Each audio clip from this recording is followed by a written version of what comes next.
we turn now to Florida Senator Marco Rubio, the vice chairman of the Senate Intelligence Committee, and he joins us from Miami. Good morning to you, Senator. Good morning. So I have a lot to get to with you, but I want to focus in on what you and your committee have been told. I know U.S. intelligence and the FBI said foreign actors are increasing their election interference as we get closer to November. This week, the Senate is going to be briefed in full on this. What is the scenario that is concerning to you?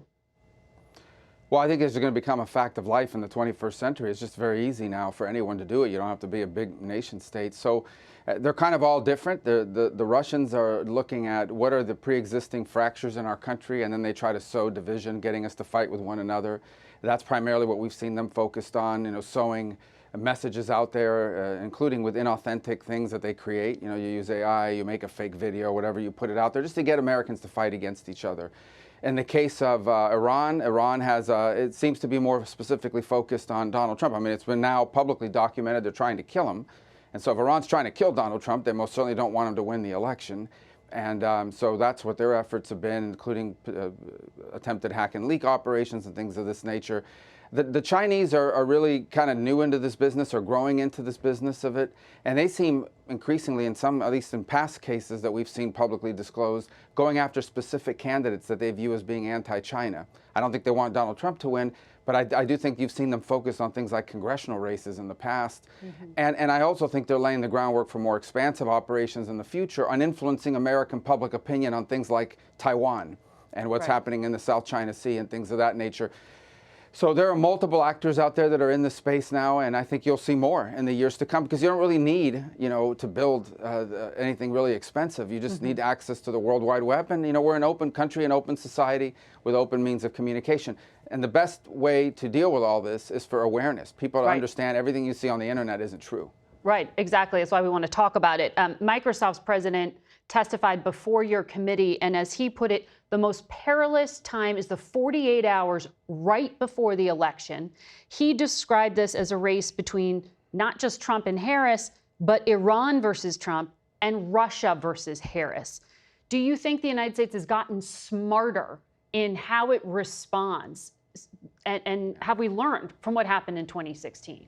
Yeah, and so what he alluded to are some instances in the past where some fake audio or fake video generated using AI is put out there and it influences the election 48 hours. I think we're a little bit insulated from that. Not that we should let our guard down, but a lot of the votes are already in by the time 48 hours comes around. So that doesn't mean it's irrelevant in very close races. It could tip the scales. I do think all the way around, here's the bottom line. If you see something out there, a video that just seems way too scandalous, I would pause for a second and make sure that it can be verified. That's my advice to everybody, is don't just believe something you see for the first time. It may have been something that happened 5 years ago, and they're making it look like it happened yesterday. It may be something that, that has been made up using an AI mechanism to do so. And so that's be my advice to people as well. Again, I'm not saying 48 hours before the election is irrelevant in America. I am saying it's probably less impactful than it is in some of these other countries who don't have mail voting, early voting, where so many of the votes are already in by then. Well, the Biden administration has issued sanctions, warnings, these public disclosures. One of them this week was about Iran trying to hurt the Trump campaign by hacking and stealing information and then sending it to the Biden campaign. This was similar to that hack and leak operation disclosed in terms of trying to target journalists. And I know it was widely reported information about you, sir, was stolen and given to journalists. Do you know what was stolen? No, but I doubt it's anything that you probably couldn't find with, just a search online of past stories that have been written and things of that nature. But look, I think you're going to seek more of that in the years to come. And I don't think that to credit to the media outlets and so forth, I remind everybody that didn't run with it. I remind everybody, back in 2016 when this first happened, I said that's a foreign operation that was used targeting the Clinton campaign. So this is going to become one of those things that is, I'm not saying we should be happy about it or accepting of it, but we need to be just understanding that this is now going to become a regular feature, not just of presidential races. Presidential races get so much attention that I think you can wade through some of that. It benefits from that at least. But I think some of these lower ballot races are the ones that are particularly more susceptible, because if you're running for Congress or Senate somewhere, let's say a congressional seat, and someone dumps something like this on you, it's much harder to get the truth out there in time for it to be cleared up. There just isn't going to be as much interest, and there isn't going to be as much people covering it. Well, Donald Trump posted about the hack and leak operation attributed to Iran, but he said it was evidence that the FBI was spying on him and then blamed the vice president for spying on him. That is not at all the case. Well, again, I don't know anything more than what's been publicly reported when it comes to that hack and leak operation. Perhaps we'll know more this week. But again, it doesn't surprise me that someone, clicked on something, they got into your system, they stole documents, and then they try to give it to the media. And look, here's what we're going to see one day. It's not just that they're going to take it and give it to a campaign or the media. They're going to give it to somebody, some online journalist, somebody who will run with this stuff and will begin to report on it, or maybe even alter it. For example, make up a fake email where it looks like a real email. Maybe it is a real email, but they alter a few words in it and put it out there. And by the time you put out that fire, it's done damage. In a presidential race, everybody will cover that, and I think you can get to the truth a lot faster. In a down ballot race, it's going to be a lot harder for some candidate to prove that that email is fake. By the time they do, the election may be over. Just to be clear, though, it was the FBI that publicly disclosed this with the Intelligence Committee as happening, not the FBI spying on the Trump campaign.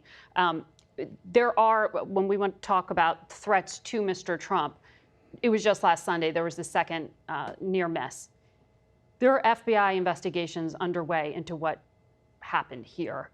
But Senator Vance said he doesn't trust Kamala Harris's Department of Justice to really investigate this stuff. Can you assure the American people that law enforcement is conducting a full and impartial investigation? Well, I think people on the ground in law enforcement want to do so. What information is made available to the American public, which deserves to know what is behind each one, not just one, but 2 assassination attempts of Donald Trump. I think that's where this lack of trust in institutions. Look, multiple people in the Federal Bureau of Investigation faced charges or were fired for misconduct in the way they handled issues about Donald Trump just 8 years ago. So I think people are rightful to be suspicious and distrusting. And that's why it's so damaging, for example, when 51 former intelligence officials, sign a letter saying that a laptop of Hunter Biden is Russian disinformation, then it turns out not to be true. And then people logically conclude, well, this is an example of how these agencies and our institutions work against candidates they don't like. It undermines people's trust in our institutions. And that lack of trust is eroded in government, in the media, in our agencies within government. And unfortunately, that's why disclosure and openness with regards to these investigations is so critical. It's not just because we want to know, it's because it's important to preserve trust in our institutions. And we're not seeing that. More on the second than the first, but we're not seeing it. But you trust the FBI and can assure the public that they are investigating these assassination attempts that J.D. Vance says they're not taking seriously? I trust rank and file in the field FBI agents to do their job. I don't know what their leadership in some of these agencies and the mid-level will do with it, because you've seen a history in the past of there being bias. I hope that's not true. And more importantly, I think what the real question is, if in fact they do discover, let's just say, I'm speculating, I'm not saying I know this to be true or even that I think is true, but let's say there is a foreign nexus to one of these 2 attempts. Would they allow that information to be put out there to the American public before the election in November? I can't tell you with 100% certainty that there wouldn't be those within the agency. Yes, absolutely. I think that's an important factor for people to know. I wanted to ask you about whether you have heard or have any information in regard to a foreign nexus in regard to the bomb threats made in Springfield, Ohio. The governor of Ohio said they had over 30, and he said the person who made the calls came from overseas. This was after Trump and Vance put the focus on Haitian migrants in that town. Yeah, only what's been reported publicly, but that would not be uncommon. For example, a lot of these calls where they call and tell the SWAT team to go to someone's house because there's a murder occurring, a lot of these come from overseas as well. And unfortunately, that doesn't mean it's being directed by a government overseas. It could be. I haven't heard that. But just because they're coming from overseas doesn't mean a government is behind it. But yeah, we have these kinds of individuals all over the world that like to do these kinds of things. Well, here in this country, in terms of people being inspired to take action, we have been looking, as you heard, about what the perception of the public is right now, particularly with some of the things that Mr. Trump and Mr. Vance say. Our poll shows 2/3 of Trump supporters believe those false and disparaging claims about Haitian migrants are true. The governor of Ohio has said he is a big supporter of the ticket, but he's sad about this. because there's no evidence of these claims. He's disparaging migrants who are legal, and the verbal attacks dilute and cloud what should be a winning argument for Republicans about the border. Do you agree that this kind of thing is a distraction from the broader point and dangerous?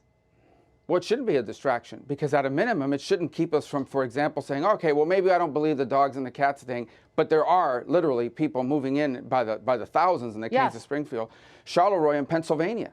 You know, that's a 4,000 person city that has 2,500 migrants. And I think one of the problems here is that somehow Americans who are not intolerant, they're not bigots, but they are troubled by the fact that their city is being flooded. In Springfield, you see reports, these are legitimate reports, of huge increases in traffic accidents leading to slower police response time, overcrowded schools. I mean, the strain this puts on a community, and if you complain about it, somehow you're a bigot, you're a racist, you're a hater. No, that is the story here, that everyday Americans are being made to feel like they're haters because they're complaining about something any of us would complain. If any of us, I don't care who we are, live in a city of 4,000 people, and you bring in 2,500 migrants overnight into one place, there are going to be problems. And people are going to complain. That doesn't make you a bigot. There are absolutely problems. That should be what we're focused on. That the governor has documented and that we have talked about here. But it wasn't everyday people making those claims. It was the Republican nominee and his vice president making those false claims about Haitian migrants. Well, those are claims. No, those are claims that people. Those are claims that people in those communities made. Maybe some have now recanted or moved aside from it. But that should not take us away from the fundamental truth, and that is there are real impacts happening when you move people into communities, as has been done by design by the Biden administration and allowing people across the border. You're in leadership. You know words matter. Yeah, and I think one of the words that should matter the most is there is a real migratory crisis. There is a real migratory crisis, and even in this particular case, not just Springfield, Charleroi, other places like that, there are real impacts happening in our country with this movement of mass migration, and that's not gotten the coverage that it deserves.